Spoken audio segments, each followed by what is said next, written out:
hamba itu namanya Anies Baswedan. Dia akan panggil malaikat Jibril. Wahai Jibril, aku mencintai hambaku yang insya Allah namanya Anies Baswedan. Teman-teman, beberapa hari lalu dalam sebuah pertemuan dengan tokoh Tionghoa dari Yayasan Dana Sosial Priangan atau YDSP di Bandung, Pak Anies Baswedan ditanya oleh salah satu peserta pertemuan tentang BPJS, terutama komitmennya mengenai iuran BPJS. Simak video berikut. Yang saya tanyakan gini Pak, bagaimana Bapak tentang BPJS Pak? Karena apakah BPJS ini akan dikurangi ataukah akan dinaikkan dan bagaimana manfaatnya untuk masyarakat luas Pak? Terima kasih banyak Pak. Kembali saya ingin menegaskan, Pak Anies ditanya apakah beliau akan menaikkan atau menurunkan iuran BPJS. Lalu bagaimana jawaban Pak Anies? Jadi jangan hanya fokus pada ujungnya, kuratifnya, tapi justru promotif preventifnya itu harus hidup. Di mana perhatikan kesehatan sejak dalam kandungan itu penting. Perhatian kepada ibu hamil. Tadi adalah jawaban Anies part 1. Sebenarnya masih agak panjang sekitar 2-3 menitan lah.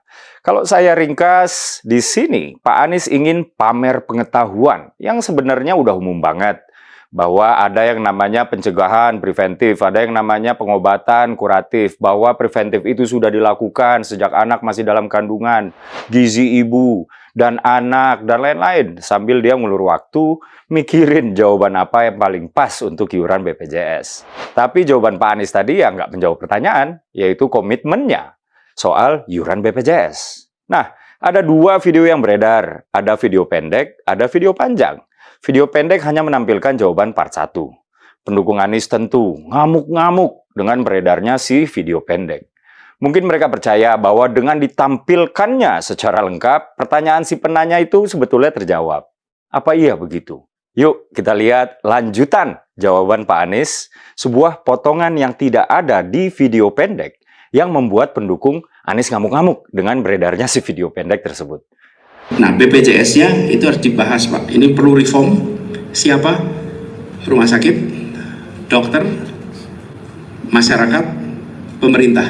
Membuat sebuah mekanisme yang lebih baik daripada yang ada sekarang. Karena hari ini dokter pun berkeluh kesah. Dia ingin melakukan tindakan, tapi ada ketentuan yang harus diikuti. Rumah sakit merasa perlu memiliki alat A, B, C, D, F, G, tapi tidak bisa mendapatkan dari BPJS. Jadi ada kerumitan di situ harus diselesaikan bersama-sama. Kami menyelesaikan proses-proses seperti itu di Jakarta dalam urusan transportasi, Pak. Jangan pernah merasa karena punya kewenangan maka punya pengetahuan. Punya kewenangan itu bukan berarti punya pengetahuan. Pada video tersebut saya mencatat 2 hal. Pertama, Pak Anies tidak punya komitmen politik apa-apa, kecuali akan membicarakannya dengan stakeholders atau pemangku kepentingan, yaitu dokter, rumah sakit, dan masyarakat. Dalam menjelaskan poin ini, Pak Anies membuat kengawuran dengan mengatakan rumah sakit membutuhkan peralatan, tapi BPJS belum sanggup menyediakan. Pak Anies, begini BPJS itu bukan lembaga yang menyediakan peralatan buat rumah sakit.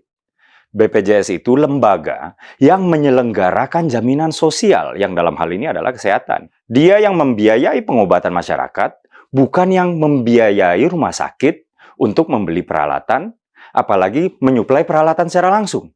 Itu aja Pak Anies sudah ngawur. Poin kedua yang disampaikan Pak Anies adalah, dalam memperkuat poin pertamanya tadi, bahwa dia akan mengajak para pemangku kepentingan untuk berbicara soal mereformasi BPJS, dia mengatakan bahwa yang sering terjadi adalah karena punya kewenangan, pemimpin jangan merasa paling tahu. Sebetulnya nggak sulit untuk menyimpulkan bahwa Pak Anies memang nggak banyak tahu tentang BPJS. Dan karena nggak banyak tahu tentang BPJS, dia juga nggak tahu arah mereformasi BPJS itu kemana. Lalu dia seperti mencari pembenaran atas ketidaktahuannya itu. Boro-boro menjawab soal apakah akan menaikkan atau menurunkan iuran BPJS, Anies nggak paham apa itu BPJS. Begini, pertama yang ditanyakan oleh penanya adalah komitmen politik Pak Anies soal iuran. Seperti yang saya katakan di awal. Apakah pertanyaan tersebut dijawab? Tidak. Anies sibuk muter-muter, bertata kata nggak jelas. Kedua, soal mengajak para pemangku kepentingan untuk bicara satu meja. Begini Pak Anies, apapun komitmen politik Anda soal iuran BPJS, Anda tetap harus mengajak para pemangku kepentingan untuk bicara. Apa yang mau Anda bicarakan?